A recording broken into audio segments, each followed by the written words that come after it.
Indonesia, sebuah bangsa yang kekuatannya itu lahir dari keberagaman. Tapi di saat yang sama, justru diuji juga oleh keberagaman itu sendiri. Nah, dalam beberapa menit ke depan kita akan coba kupas tuntas soal keseimbangan krusial ini. Gimana caranya kita menjaga persatuan di tengah berbagai ancaman yang selalu mengintai. Oke, kita mulai dari sini ya. Ini dia bisa dibilang paradoksnya Indonesia. Punya ratusan suku, bahasa, dan agama itu kan kekayaan yang luar biasa banget. Tapi di sisi lain, keragaman inilah yang jadi celah, titik rawan yang gampang banget dimanfaatkan buat memecah belah. Jadi kekuatan terbesar kita ternyata adalah juga kerentanan terbesar kita. Nah, supaya kita ngerti keseimbangan ini, kita harus balik dulu ke fondasinya. Sebenarnya, apa sih arti persatuan bagi bangsa Indonesia? Kenapa ini penting banget? Persatuan dan kesatuan. Dua kata ini intinya sama, akarnya dari kata satu. Artinya ya utuh, gak terpecah-pecah. Ini bukan cuma soal kumpul barang secara fisik loh, tapi lebih ke sebuah upaya sadar buat meleburkan semua perbedaan yang ada menjadi satu kesatuan yang solid. Dan ini nih poin kuncinya. Semangat inilah yang jadi semacam lem perekat bangsa kita. Sebuah tekad bersama buat jadi negara yang merdeka, berdaulat, dan sejahtera. Tanpa tekad ini, keberagaman kita mungkin cuma bakal jadi kepingan puzzle yang berserakan dan gak akan pernah nyambung. Tapi, ikatan yang kuat ini pastinya nggak tanpa tantangan. Selalu ada kekuatan-kekuatan yang berusaha merusaknya dari dalam. Yuk, kita bedah dua ancaman internal yang paling besar, separatisme dan radikalisme. Yang pertama, separatisme. Gampangnya gini, ini adalah gerakan yang mau memisahkan diri. Tujuannya jelas banget, mau mengambil sebagian wilayah Indonesia buat bikin negara baru. Alasannya bisa macam-macam, entah itu karena sejarah, ekonomi, atau identitas. Terus yang kedua, radikalisme. Nah, ancaman yang satu ini beda. Targetnya bukan wilayah fisik, tapi fondasi negara kita. Kaum radikal itu pengen mengganti Pancasila dan sistem negara kita secara total. Dan seringkali, caranya ekstrim.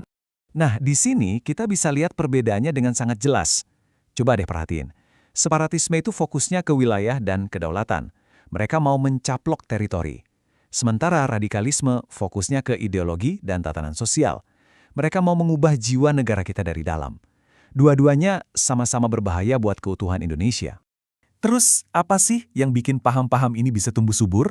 Akarnya ternyata rumit banget dan saling nyambung. Mulai dari ketimpangan ekonomi, beda cara pandang soal sejarah, sampai banjir propaganda di media sosial. Semua ini bisa jadi bensin yang menyulut api perpecahan. Oke, cukup dulu soal ancamannya. Sekarang, mari kita bicara soal perisainya. Apa sih yang bikin Indonesia tetap kokoh berdiri sampai hari ini? Nah, ini dia, pilar-pilar penjaga persatuan kita. Coba deh kita resapi bareng-bareng kutipan penting ini. Ini diambil langsung dari jantungnya konstitusi kita, pembukaan UUD 1945. Ini bukan cuma tulisan biasa. Ini adalah janji suci dan tujuan dasar negara ini didirikan. Frasa Persatuan Indonesia itu disebut secara tegas sebagai fondasi utama. Ini amanat tertinggi kita sebagai bangsa. Artinya, kita itu punya semacam perisai dua lapis. Pancasila, khususnya sila ketiga, itu landasan idealnya, kayak kompas moral bangsa. Sementara UUD 1945 adalah landasan konstitusional, alias aturan main legalnya. Keduanya ini bersinergi, jadi perisai ideologi yang melindungi kita semua. Sekarang, coba kita bedah sila ketiga, Persatuan Indonesia. Ini bukan cuma slogan di atas kertas loh, karena ada panduan praktisnya. Mulai dari kewajiban menempatkan kepentingan negara di atas kepentingan pribadi, siap berkorban, dan yang paling penting, nomor 5, membangun persatuan justru di atas dasar Bhinneka Tunggal Ika. Bersatu dalam perbedaan. Keren kan? Selain perisai ideologi tadi, Indonesia punya satu lagi konsep unik yang keren banget buat menjaga keutuhannya, yaitu sebuah cara pandang geopolitik yang khas. Namanya Wawasan Nusantara. Jadi, apa itu Wawasan Nusantara? Intinya gini, ini adalah cara pandang kita yang melihat seluruh wilayah Indonesia, dari Sabang sampai Merauke, darat, laut, dan udara, sebagai satu kesatuan yang utuh, yang nggak bisa dipisahkan. Dan kuncinya di sini, laut itu bukan lagi pemisah antar pulau, tapi justru jembatan penghubung yang menyatukan kita. Nah, yang keren dari sini adalah gimana konsep ini berevolusi. Coba bayangin, di zaman kolonial, laut di antara pulau-pulau kita itu dianggap perairan bebas. Artinya, secara hukum, kita ini terpecah-pecah. Terus muncul sebuah gebrakan di tahun 1957 lewat Deklarasi Juanda yang dengan berani bilang, laut kami adalah pemersatu. Puncaknya di tahun 1982, dunia akhirnya mengakui konsep negara kepulauan kita. Wah, ini kemenangan diplomasi yang luar biasa.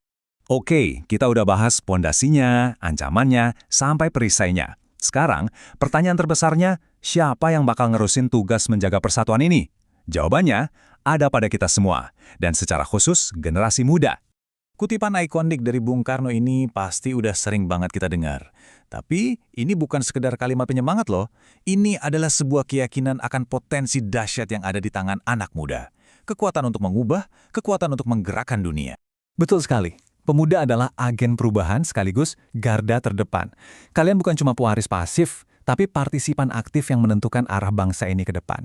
Baik buruknya masa depan Indonesia, beneran deh, bergantung pada apa yang dilakukan generasi muda hari ini. Dan ingat, menjaga persatuan itu nggak melulu soal hal-hal besar yang rumit. Justru, kontribusi nyata itu bisa dimulai dari lingkungan terdekat kita. Di sekolah, dengan menghargai teman tanpa mandang latar belakangnya. Di rumah, dengan saling bantu. Di masyarakat, lewat semangat gotong royong. Semua tindakan sederhana ini, itulah nafas dari sila persatuan Indonesia. Jadi, kita tutup pembahasan kita kali ini dengan sebuah pertanyaan untuk kita renungkan bersama. Sebagai garda terdepan, entah itu secara usia maupun semangat, perubahan konkret apa sih yang akan kamu ciptakan untuk Indonesia? Dimulai dari hari ini, dimulai dari diri sendiri. Jawabannya ada pada tindakan kita masing-masing.